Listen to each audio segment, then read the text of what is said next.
కొణిదెల పవన్ కళ్యాణ్ అమ్మ కడుపున ఆఖరివాడిగా పుట్టిన అందరికీ మంచి చేయాలి, మేలు జరగాలి అనే విషయంలో ముందువాడుగా ఉంటాడు.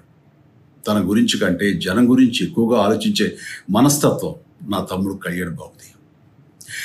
ఎవరైనా అధికారంలోకి వచ్చాక ప్రజలకు ఏదైనా చేయాలనుకుంటారు.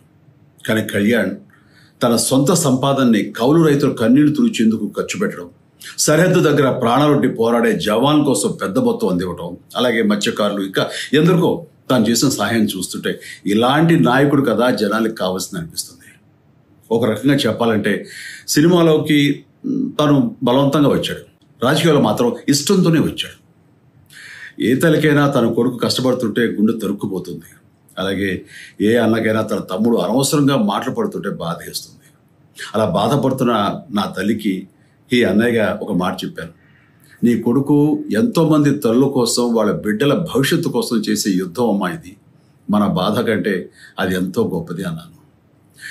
అన్యాయాన్ని ఎదిరించకుండా మౌనంగా ఉండే మంచివాళ్ళ వల్లనే ప్రజాస్వామ్యం మరింత నష్టం అని నమ్మి జనం కోసం జన సైనికుడయ్యాడు.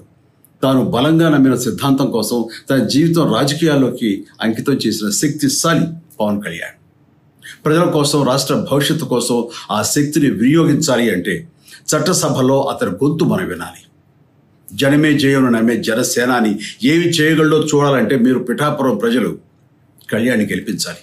మీకు సేవకుడుగా, సైనికుడుగా అండగా నిలబడతాడు. మీకోసం ఏమైనా సరే కలబడతాడు, మీ కళ నిజం చేస్తాడు.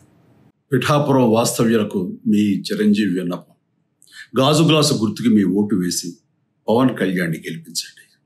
జై హింద్.